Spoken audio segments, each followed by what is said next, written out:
Welcome back to our YouTube channel. I'm Dr. Tom Goyne with Aberdeen Audiology, and coming at you, on an old-fashioned television set here, like we used to have back in the old days, right?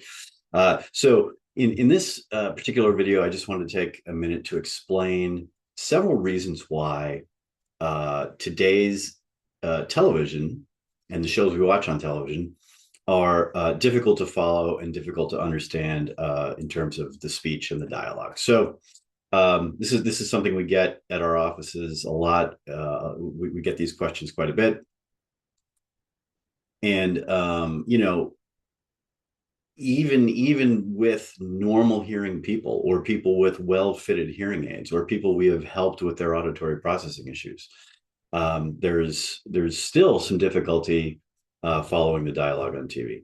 So the first reason is one of the reasons why I wanted to use this framing here. So if you look right over here, is a relatively big speaker that's facing at you.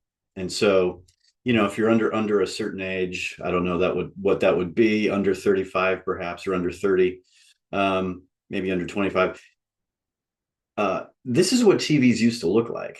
And they used to have speakers that faced us. And they were somewhat large. I mean, on a lot of TVs, the speaker would be larger than what we're seeing here on this frame here. And so because the speakers were relatively larger than they are now, and they were facing at us, they projected sound to us better than they do with today's TVs. If you look at your TV today, you really don't see the speakers. The speakers are typically either underneath the screen or behind the screen, but certainly not aimed at you. And they're also fairly small. They're certainly not the size of the speakers that we used to have on televisions back in the day. Okay, so the speakers are not aiming at us. Secondly, not only are the speakers not aiming at us and they are smaller so they don't project as well, we also sit further away than we used to. Now, today's televisions look amazing. The high definition, the quality, the picture quality is just absolutely fantastic. But because the screens are so big, we tend to sit further away. Gone are the days where, the little kid is watching the morning cartoons, 3 feet from the television set.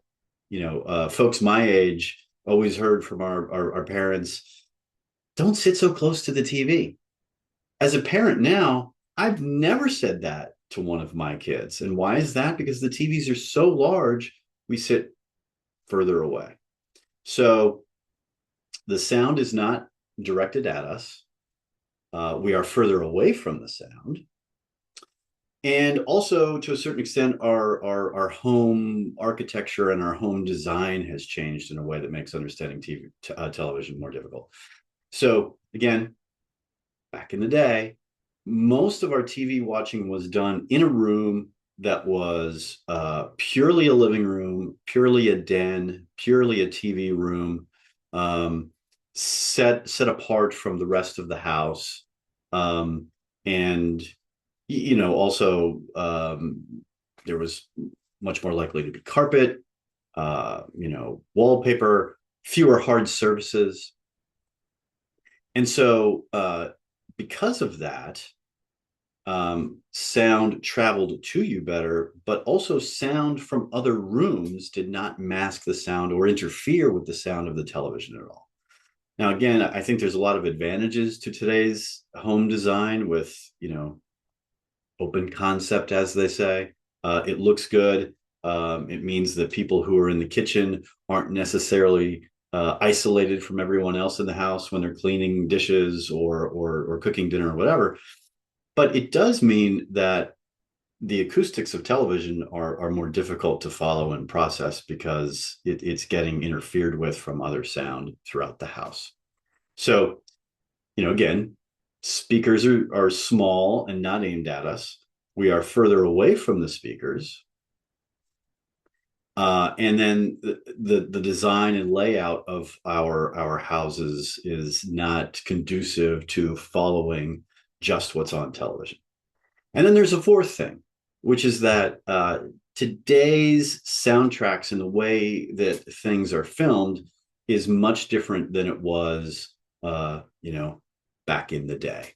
So, if you think about it, in previous years, if there was two characters on a beach having a conversation, you would only hear those two speakers, those two talkers. That is it. But if that were to be filmed today, you would have those two talkers, but you would also have ocean waves layered in, the sound of ocean waves layered in, the sound of wind layered in, perhaps the sound of some birds layered in.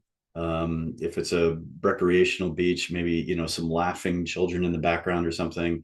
If it's a deserted island, I suppose they wouldn't have that. But so the soundtracks are richer now. It sounds better, but it's not exactly conducive to understanding speech. So, smaller speakers that aren't aimed at us, we're further away, home design that's not conducive to processing speech on television, and then lastly, how things are filmed now is a bit different than it used to be. So, early in my career, television was perhaps the easiest thing to do to help a patient hear better. We always sort of felt like if we couldn't get them doing well with television, it was either a tough case or we were dropping the ball, so to speak. But now, at this point in time, television is actually one of the more difficult things. I know that people with normal hearing, normal auditory processing, it is very common to use closed captioning. It's just something that's commonly done these days. So hopefully that was helpful.